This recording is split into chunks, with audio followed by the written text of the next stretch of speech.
empty space on your calendar or you get a no-show, if you just watch YouTube videos or twiddle your thumb, you're literally burning time and money. If you want to choose to do that, you generally help you with doing that. That's fine. That's your choice. I'm not here to espouse my goals onto you. But if you want to make more money during the same amount of hours you've allocated to working anyway, then you go hunt for sales. If you have 8 hours a day allocated to working anyway, why not go make more sales instead of just doing nothing? Because if I didn't do follow-ups and upsells like I was during those times, and I only relied on one call close, my commissions would have been half of what I was making. Which means last year, for example, I would have been losing out on about 120K US dollars that year, because about half of my sales came from one call closes, and about 33%, like one third of it, come from follow-ups, and the other parts came from upsells. Okay, so when do you use this SOP? Whenever you get a no-show or empty space onto your calendar. So instead of just complaining, you can go to your sales manager or your marketing team and be like, hey, listen, I have some empty space on my calendar. In the meantime, I'm going to go hunt for some deals. But in the meantime, would it be possible to get more of my calendar filled up? Okay, so you want to have that solution-oriented conversation with your team. Don't just be like, hey, there's no leads. Don't do that. Nobody likes those people. And it's just harder for you to get a good name for yourself and move further up in the company, have better opportunities and things like that. I always came from a solution-oriented mindset, and I actually provided solutions to the businesses. That's why I was given different opportunities within the business. Okay. Now, this is the SOP. Number one, if you have a call booked in and they're not showing up, then you got to get the lead to show up first of all. Because what a lot of people do is they just sit there for like 10 minutes and then they just wait for the leads to show up and they do nothing. But if they just give them a call, like a gentle reminder or text or email, then oftentimes like you'll still have people show up, and that's better than nothing. And that's how that a lot of the no-shows happen because number one, people just forget, or they don't know how to get on the call. They thought it was a phone call when it's a Zoom call, and vice versa. So in that case, this can get you a few more calls to book show up. So number one, let's say it's been 2 minutes after the scheduled time. So the call is at 3 p.m. It's 3:02 right now. You call them, let it ring for 4 times. Ring, ring, ring, ring. Hang up, and you call them again. Reason why is because sometimes people don't answer an unknown number, but if you call them for a second time in a row, they'd be like, oh, like let me just pick up. That happens too. If they pick up, be like, hey Jack, it's just Brian from company name. I'm on Zoom. Do you have the link? And then they're like, oh, I don't know, it was a Zoom call. I thought it was a phone call. Oh, no, it's a Zoom call. Do you want me to send you the link? Yeah, that would be great. Perfect. You send them the link and you hop on the call, right? And let's say they don't answer, then you send them a text. I'm on Zoom waiting for you to join. Do you have the link? So this is if they already know your number, if they already know who you are. Now, if the first conversation you're having, then you'd be like, hey, Jack, this is Brian from company name. I'm on Zoom waiting for you to join. Do you have the link? Okay. Now, if they didn't show up after 5 minutes, so let's say it's 3:05 right now, then you send them an email with this. Okay. So, A prospect first name. I'm on Zoom waiting for you to join, but I don't see you in the waiting room. Here's a Zoom link again in case you need it. Zoom link. I'll be here for another 5 minutes before moving on to my next appointments. Your name. And this is the body subject line. I like to put no subject line, or sometimes I'll put like our meeting, but the first letter O will be lowercase, not capitalized, because that makes them want to open up more or open up the email. So you can actually either copy paste this and change this, or you can set this as a template in your CRM. So a lot of CRM has the ability to do that. So you can just set it as the template. So this part, it'll be like the function, like first name. So it'll automatically change their first name. And this part, you can just put your name. So all you have to do is change the Zoom link. Or if you use the same Zoom link every time, you can just copy paste your Zoom link. Okay. So it's a lot more systematized. So let's say it's 3:10 right now. 10 minutes after the scheduled time, they still haven't showed up. At that time, you want to let the SDR know, right? If they were booked from an SDR, let them know that the lead no-showed and have the SDR book the lead onto your calendar. So you can be like, Jack Smith no-showed, could you rebook onto my calendar? So you want to have that feedback with your SDR if you're not having that already, because you still want to have those leads coming back onto your calendar. Okay. So after you do that, you go hunt. Okay.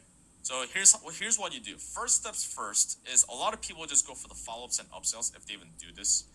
But number one is you want to bring sales calls that are booked for following days or later same day into now. What do I mean by that? So let's go through a dummy calendar. Let's go through an example. Okay. So let's say today's Tuesday and you have call booked Wednesday, and let's say you have another book called on Thursday, right? Let's say sales call. And let's say John right now, he no-showed, right? You do the texting, calling, email, still not no-show, right? At that point, what you want to do is you want to start with the leads that are booked the furthest out and bring them to now. Okay, a reason for that is because the further out a lead is booked in, the more likely they're to no-show. So what you want to do is, especially if they're booked in the same time but on a different day, you want to start with those people. Reason why is because, like, for example, like 9 a.m. Tuesday, 9 a.m. Thursday. Reason why is because people usually have similar schedules throughout the week, so they're usually available at the same times. So you call this person and be like, "Hey, this Sally. Hey, Sally. This is Brian from XYZ company name. I know we're supposed to have a call on Thursday, but my previous appointment just wrapped up early. You just want to talk now?" And they'll be like, either no, I can't. In that case, yeah, not a problem. We can just talk on Thursday 9 a.m. How much of the videos have you gone through? Okay, great, not a problem. We'll talk then, right? And if they say yes, actually, yeah, I can talk now. Okay, great. I'll send you a Zoom link and we can hop on Zoom. Send in the Zoom link. If they can't, then you can just talk on the phone. It's not a huge issue. Okay? But let's say, so what you do on the calendar, you just bring that to right here. You do this. Reason why is because now this space is empty now, so a new lead can get booked in, and this person doesn't get confused. Okay? So you want to do this. Now, if they can't, okay, let's say this person can't, then you go with this person, right? Jake. Same time, but next day. And then you do this, and then you do this. And then you work your way backwards. Then you go Mike, Rahul, Sally, so on and so forth. Like bring them forward. Okay? So that's what you want to do. And I learned this from Matt Ryder. And then when I started doing this, I realized that yes, some people don't pick up, but when they do pick up and then you sell them on the spot, I realized that like a lot of times that people actually buy. Because I don't know if it's because spontaneous or whatever it may be, but they buy and then you just close a deal when otherwise you wouldn't have. Right? And a new call can get booked in right here, which is amazing. Okay. And okay, and I've taught this to other people, and like they started like closing deals too. They're like, "Oh, dude, like I was doing nothing, and I called the person, and I closed a deal for 5K. Fucking amazing." So let's say you do that, but none of the people answer, none of the people can talk right now. Then you start with buyers. Okay. So you call the buyers, and you want to upsell them, or you want to renew, and or also generate referrals. Reason why is because buyers are the easiest to sell because they already paid you money. So a buyer is a buyer. They already have investment. They already did the thing, so they're more likely to did the thing again. Okay, because the hardest sale is the front end sale, is the first sale. But once you get them to buy, and then obviously they're happy with the service, then it's a lot easier to sell them again. Okay, so you start with expiring clients first. What does that mean? So if it's a 90-day program, you want to start with people that have been in the program for either 60 days, between day 60 and day 90. Reason for that is because they're going through the program, so they're still hot, but they're not so new.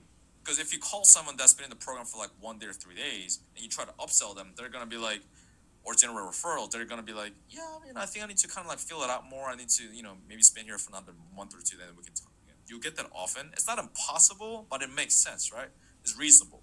So that's why you want to start with like day 60 to 90, because those people, they'll have more urgency as well, because now they start to realize like the time's about to be up in the program. They'll be like, hey, what am I gonna do? And then you go in there for the rescue.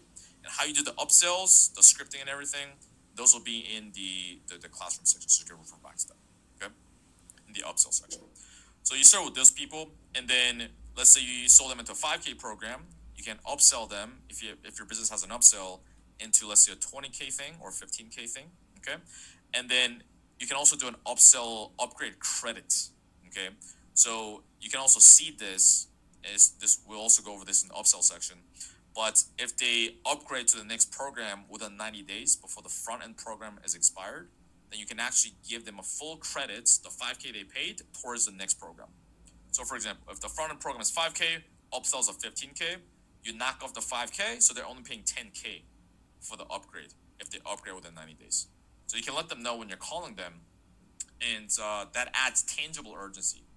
Because emotional urgency is like, what happens if you don't do this, why now? Those things, yes, very important, but also the tangible urgency gives them actual tangible incentive for them to do it now. They're like, I actually want to take advantage of that. Because it's almost like, if we look at this, it's almost like they got the front end program for free, right? Because it's like if they take advantage of the credit because the 5K is knocked off. So you can do it that way. Upsell, if your business doesn't have an upsell, then you can get them into a renewal. So if the program's 3 months, 5K, then you can get them in for coaching for another 3 months for half the price at 2.5K, for example. And so, and you go through that, and if they buy the upsell, after that, you can also ask for referrals while you're at it. And if they don't buy, obviously, if it's a legitimate, like a fear-based objection, you won't help them overcome it. But if it's like a legitimate reason, then you can just be like, hey, totally get that, like XYZ reason happens, but like who do you know? And then you can go into referrals. Okay. So after you go through the expiring clients list, then you can go through expired clients list. So these are people, let's say it's a 3-month program, they've already gone through the 3-month program, they're expired. Okay. So these people, not as hot as this, but still buyers, which is amazing. So you go through this people, same process. Now, after that, you follow up with your own no sales and you close them. So people that, for whatever reason, didn't buy in the first sales call, whether they didn't have the money, they had to think about it, they weren't sure if this will work for them, whatever the thing is, you want to follow up with those people. And you start with the ones that are the most likely to buy. Okay, so if someone really wanted to do it, it's like, dude, I really want to do this, I'm in, but I just need to get paid this Friday, and once I have it, then I'm ready to go. And if it's a legitimate thing, then you start with, let's say today's Friday, dude, call those people up. Like, don't let those people fall through the cracks. So set a calendar reminder first of all, and task in your CRM, and you wanna go through those people. Or if there are people where they had the money, but they're just on the fence, but maybe you ran out of time during objection handling. But if you feel like, hey, if I just had a bit more time, I feel like I could have closed that person, then you call those people, and then you loop back to what you talked about, the pain points, the emotional goals, and things like that. And then you answer whatever questions, address whatever concerns they may have, and then you close them. Okay? And then you want to work your way backwards. Also, you can call outbound. You can also outbound low ticket buyers and upsell them at the high ticket on the spot. So if you have a list of buyer leads, for example, if someone bought like a $7 ebook, if someone bought like a $50 thing, if they bought like a $100 thing, you call those people up and then you upsell them into the high ticket. And so you don't have to book them for another call for tomorrow. If you have the time, unless they're ice cold or you don't have the time, you can just call them right then and there. If they are ice cold and you want to warm them up a little bit with like case study videos, whatever it may be, then yes, you book the call for the next day and you have them go through the video. But if not, don't put barriers in front of you. Just sell them on the spot. Okay? And these leads are very good. Buyer leads, amazing. After that, if your business has this, you can farm people in communities that your business owns, such as Discord or Facebook groups. And then you can either, if it's from your own account and you have the ability to call, then you can just call them after a few back and forth, sell them on the spot, or you can book them into a call and then book them in for a sales call. Okay? So as an example, let's say you sell like Airbnb business coaching, right? So in that case, let's say this is your Facebook group as an example. If you scroll through, like there may be people asking questions like this. So this person's getting like, let's say this person's getting a inquiry, that's like weird, from a guest, and this person doesn't know what to do. So what you can do is you can leave a comment, be like, hey, let's say the influencer's name is Jack. Jack made a video going over step by step what to respond to those guests to get more bookings for your Airbnb, as an example, right? And you can say, I can send it to you if you'd like. You say this, and after you send this, you like the post, you send them a friend request because if you like it, they're more likely to accept the friend request. And then you message them, hey, Catherine, I left you a comment. Would you like me to send you the video? And then she says, yes, you send in the video. You do a couple back and forth. If it's from your own account, then you can just call them on the spot on Facebook. Like, that's a thing that most people don't realize. If it's Instagram or Facebook, you can just call them, especially if it's from your own account.